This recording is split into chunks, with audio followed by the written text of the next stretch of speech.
Hello, hello, hello. Welcome again, everyone. Welcome to another episode of Diary of a Professional. This is Ashley. Lou here. And we have a lovely guest with us, Makada Gibber, who is a licensed financial professional here with us. But before we start anything, we love to start our gratitude, start the episode right. So I'll start. I'm grateful for each day when I wake up, I see the sun a little bit more. I'm grateful for that little moment of change is coming, longer days are ahead of us. Although it'll still be cold and we're expecting snow, I am excited for that change of season, heading towards spring. I'm excited for it. I'm excited for spring 2023 to see what that offers for me and everyone else. So I'm pretty excited about that. Oh, yes. So that's what I'm grateful for. All right. Go ahead, Marla. I am grateful for long-lasting relationships. I had spoke to some close family friend, basically family, that I haven't spoken to in a long time. And she was so happy to hear from me. And I kind of didn't expect it because, it's kind of it is what it is, but someone reaching out, and it's not just we see each other at a family event.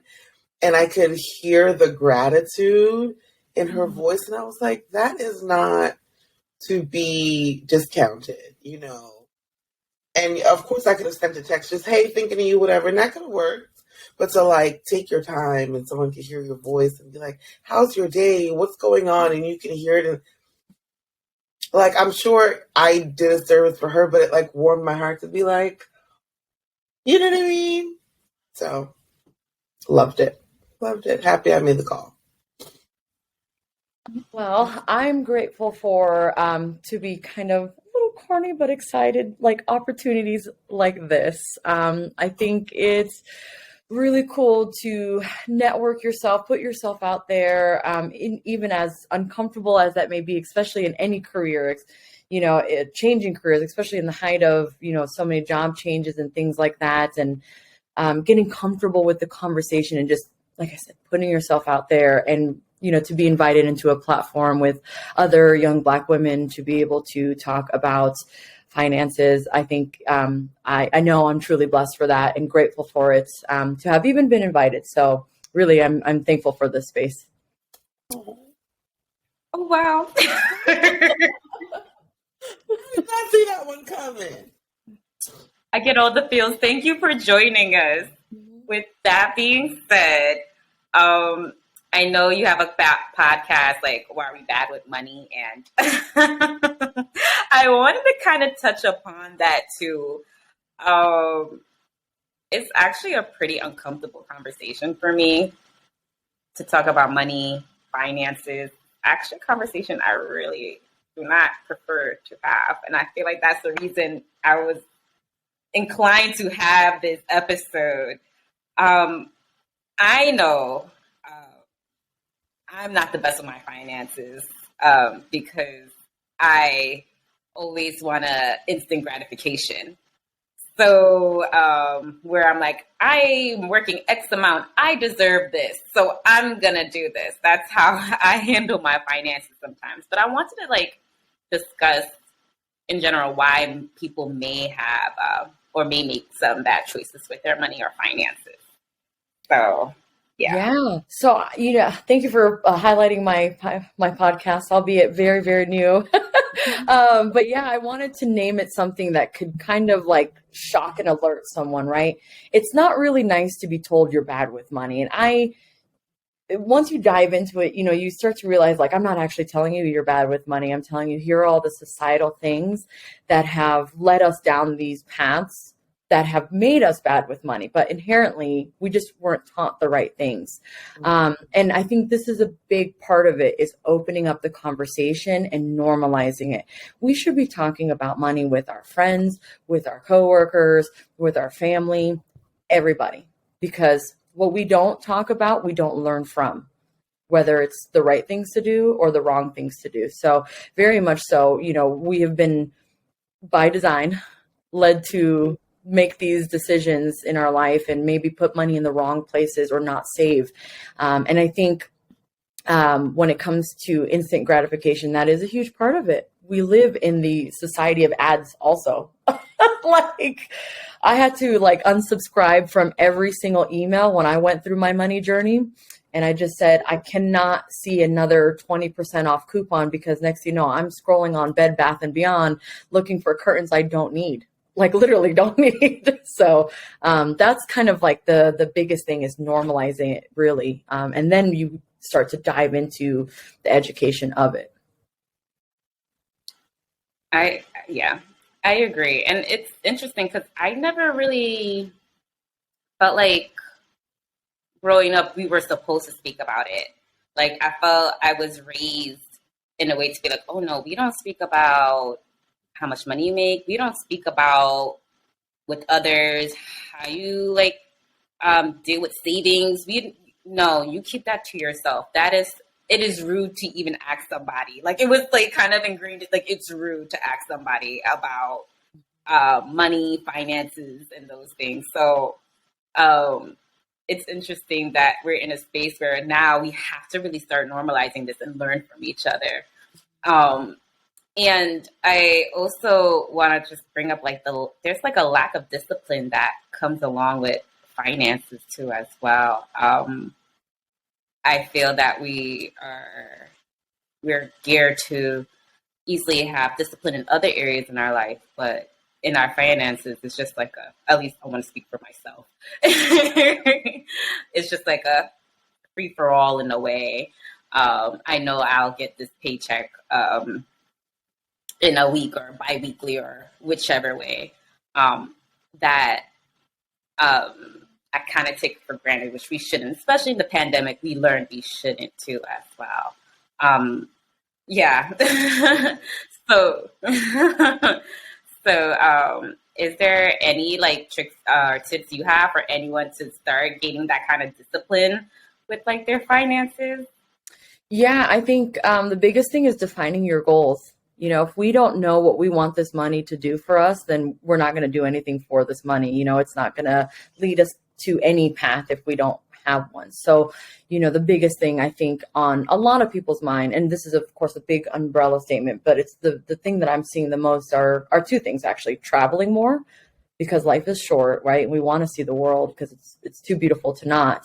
And the other thing is home purchasing. There's so many different things happening with interest rates going up and, just cost of living in general going up, and people just feeling like that is less and less attainable. So they just kind of throw that dream off to the side, as opposed to saying, well, no, what can I do, to get that? But again, it's defining your goals. When do you want to retire? Because then when you start to have these different pathways of, this is what I want to accomplish in my life, that's when you start to really, make actionable steps towards it. So if your income's $50,000 and your rent is this much and your food is this much, well, how much is left over, and how can you break that down in such a way that can get you to your goals? And that honestly is where, working with a financial advisor would put you in that position, is to say, here's what I see and what you can do, and then start to implement that plan. Mm-hmm. I feel and it is so super valid, right? And I think some people are afraid almost to outsource, services like that. One, because they're like, why would I be paying someone to manage my money? Mm-hmm. And like Ashley said, the embarrassment, you have to, if you've never discussed it, now you're disclosing, almost like therapy. You're, disclosing all of this information and how you spend and what your spending says about you to a person who now has to analyze it and kind of essentially tell you, no, this is wrong. We're going to change this. We're going to do it like that. What, I guess pushback or, roadblocks do you find when, dealing with people and what their hangups are? Yeah, I mean, I often have to reflect back to how I felt before I got into finance, which was the same feelings, of shame, guilt, or lack. Any of these things kind of circulated, oh my God, my student loans, like they are my issue, and I had to fix my issue that I created, as opposed to, seeking the help. And even so with like, my first investment account, I had always worked for, small business owners that maybe didn't have benefits. And then I started to gear in my previous life, started, shifting into more corporate structure where I was offered my first 401k. And I was like, what are these numbers in this letter? You know what I mean? I'm like, what about I don't know, 1, 2, 3, 4. Like, that's how much I didn't know, like that it was of significance. And I took it to, my husband, and I said, what is this? And he was like, it's a retirement investment account. And I'm like, okay, well, what do I do? And he's like, you put money into it. I'm like, how much money do I put it? And so many, and just kind of got inquisitive. And I'm fortunate enough that my mother-in-law actually had worked in finance for the last 40 years before she retired out. And she was like, well, we're going to go over for, the holidays. So just ask my mom. I'm like, okay. And at the Thanksgiving table in front of everybody, I was like, what's this 1, 2, 3, 4 1K? You know what I mean? And, she told me exactly what to do. She was just like, yeah, you meet the match or you invest in it. It's for long term. And that was part of that living in the uncomfortables to be able to exceed to the next level. Right. Because if we're not able to open that up, then we're just going to be sitting there trying to dig out our own hole, but we're just digging ourselves deeper. Right. So embrace that uncomfortable, because through uncomfortable, you find really the freedom.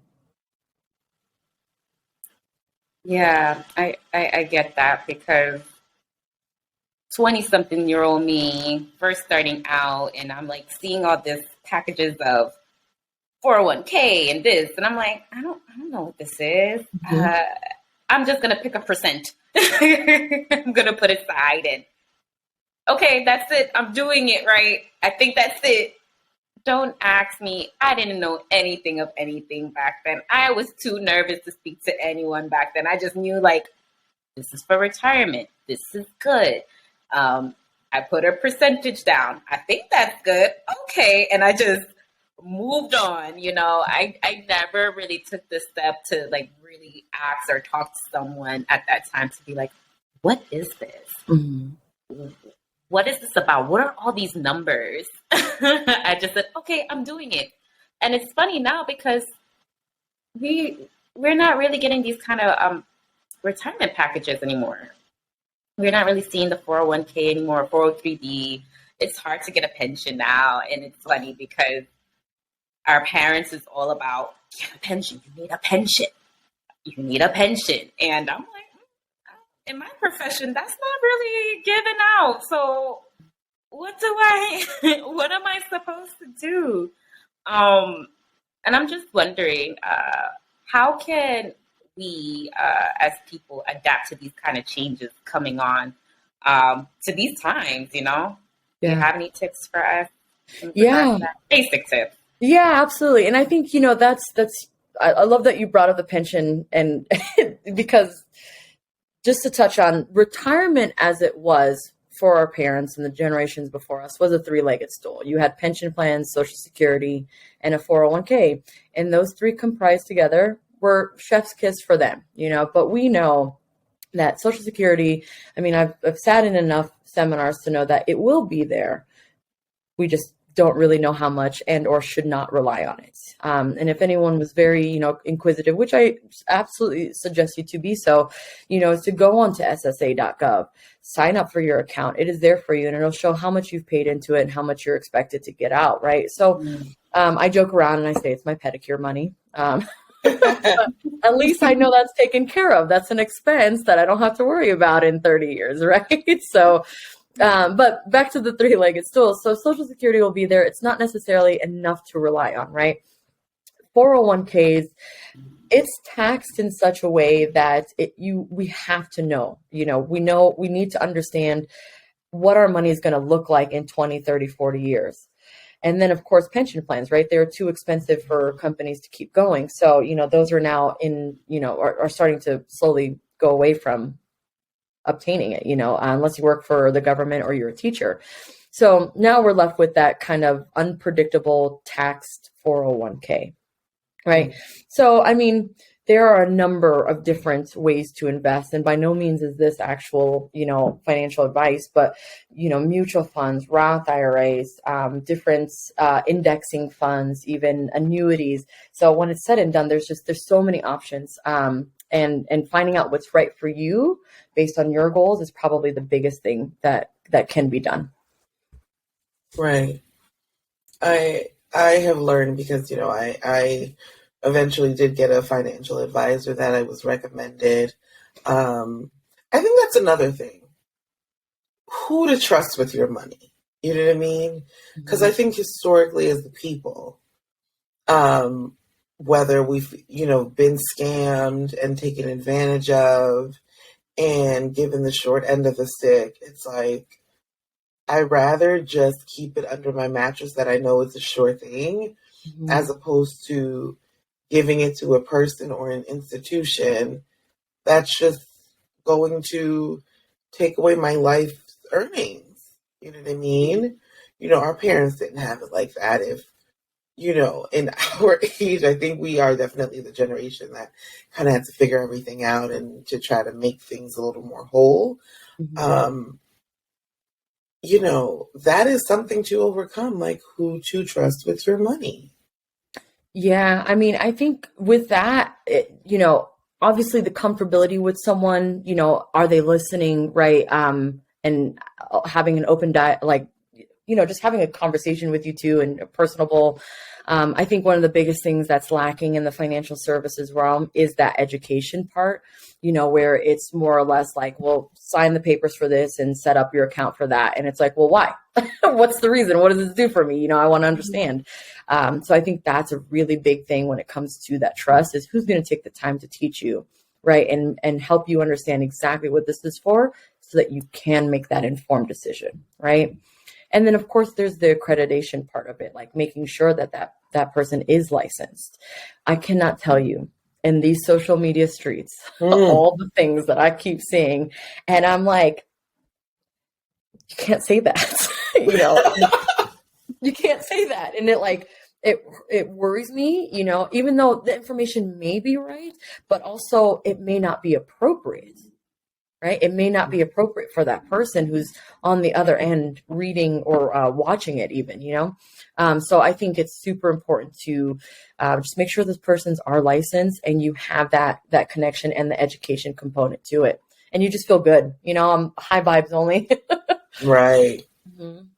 Right. I hear that. No, it's very true, especially certain rules apply to one state or even a part of the state that doesn't apply to you.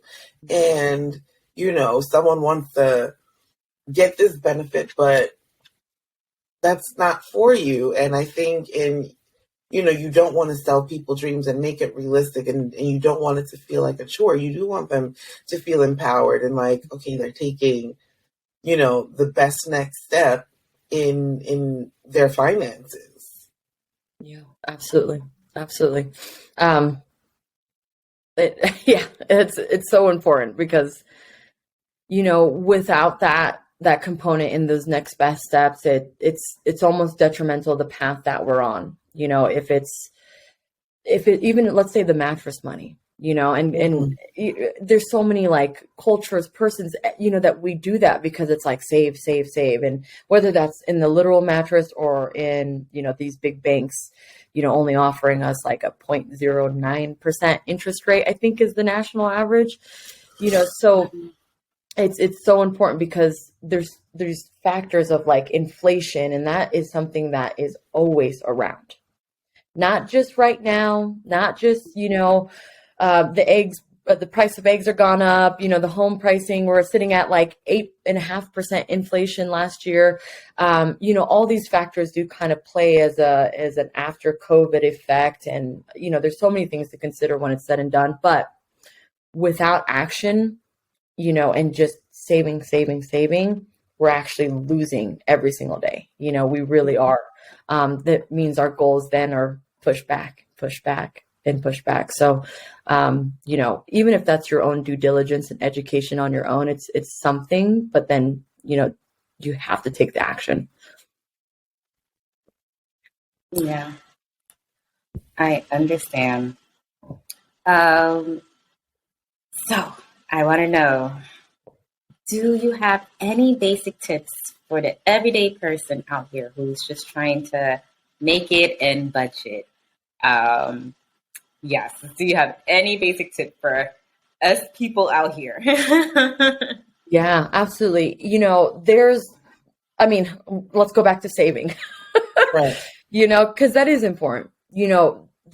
The rule has always been to have at least 3 to 6 months of either income or expenses off to the side for emergencies. And I think COVID really shined a light on that not being just a luxury kind of item. If you got, if you changed jobs or wanted to take a sabbatical or whatever it may be, it's now a necessity. We absolutely 100% need to have that cash set for emergencies.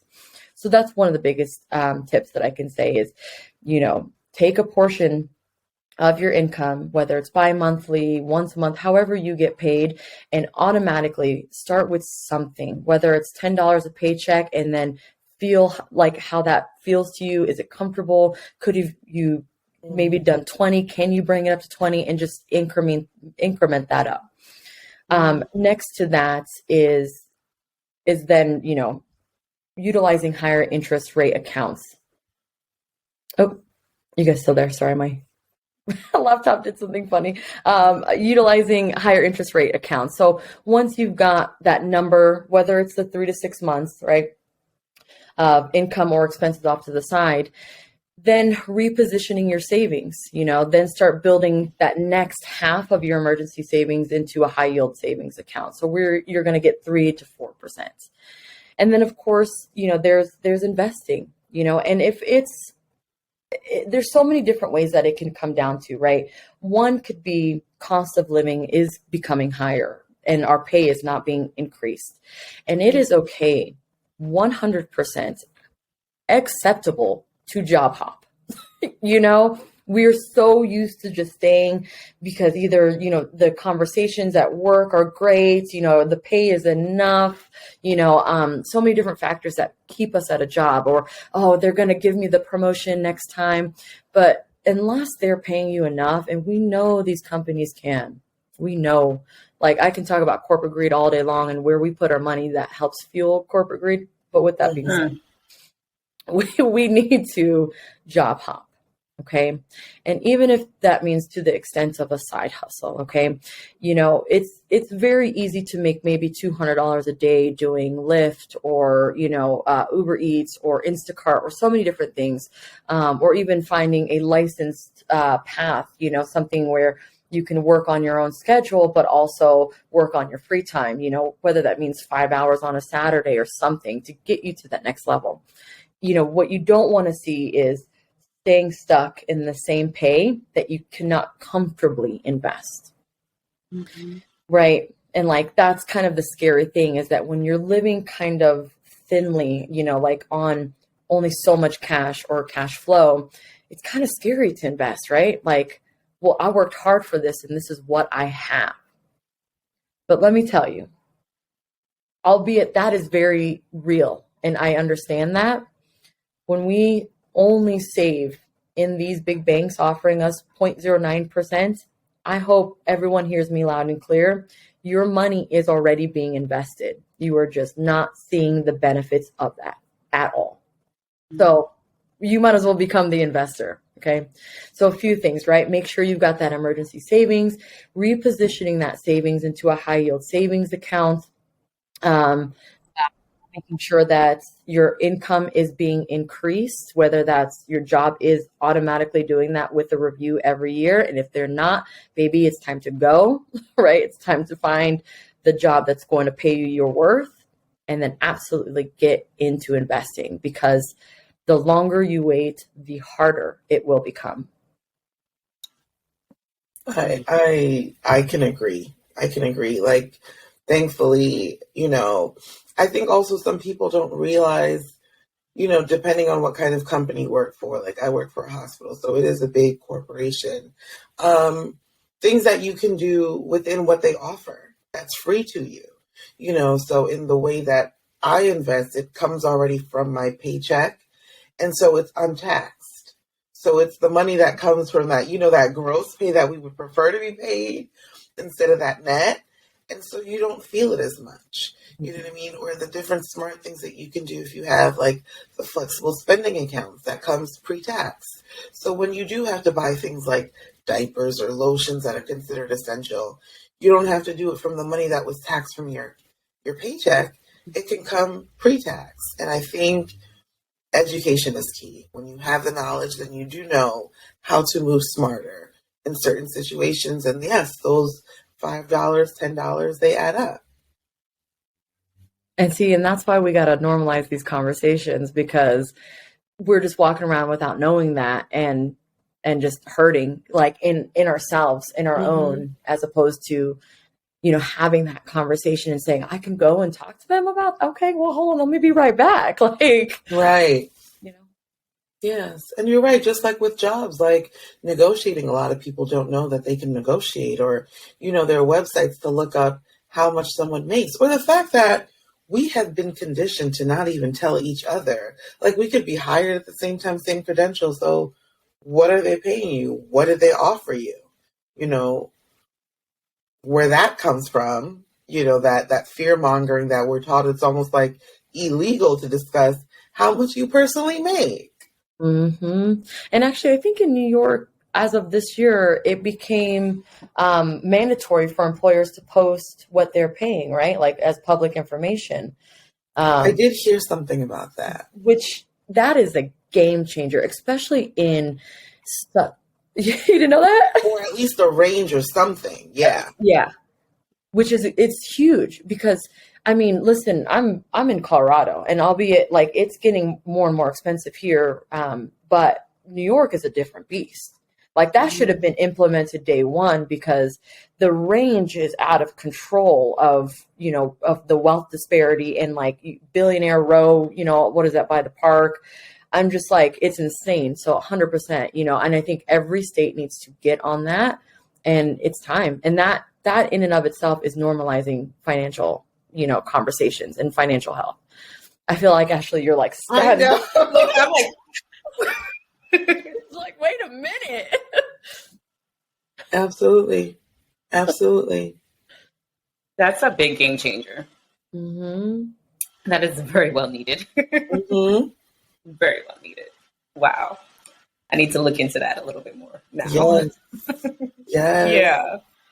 But anyhow, where can the people find you? Please let the people know. Yeah, absolutely. I am on Instagram. I am on TikTok, and I've got my podcast as well. But you can find me at yourmoneymatters.mg.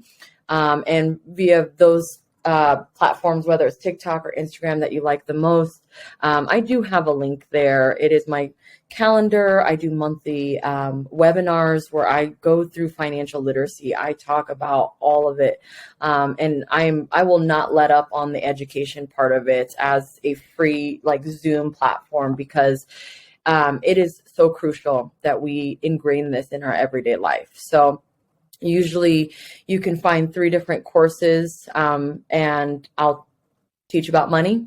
I'll also teach about business and entrepreneurship, and also side hustles and creating more income. So those are usually the realms that I sit in when it comes to the big platform of teaching. But yeah, at yourmoneymatters.mg, and that's where you can find me. Love it. Yes. It's so needed. It's so needed. We thank you for your services, and to see someone who looks like you teaching us what, there's just a level of comfortability that's just like, and familiarity that I think is necessary. Like we always say, representation matters. So yeah. And honestly, what you just said is literally what keeps me going, and not that I would abandon this, because there is the ability to help everyone. There is no there is no right or left in finances, in the sense that like it really is about community and collective. And unless we understand that our voting and our money matters, like we cannot do anything without the power behind those two. If we don't have the finances and resources, we cannot help to elect the right people in office that are going to make the laws for us. So I mean, that's why I do this. That's why I don't need to teach courses, you know what I mean? But it's like, Yeah. I need people to know, like, whether you book a one-on-one with me, whether you come in and sit on one of my classes, we've got to take control, and not just for our lives, but for the lives of our futures, right? Our children. We got to get the right people, and all of that. I can go on. I can. Don't make me, because I'll do it. Don't worry, we'll catch it on all of your platforms to get all the information we need to make an informed decision. Thank you. Thanks, guys, for having me on. Thank you for joining us. So everyone who's listening, please tell us your thoughts. Let us know what you guys think. And yeah, I hope you guys gain something from this as well. I mean, I know I have. My mind is blown right now. And maybe it's something to consider when you get that tax check, that we're not frivolously spending the whole thing on just what makes us feel good in the moment. We got a resource that you could hit up to make that money work better for you. All right. Till next time, everyone. Bye. Bye.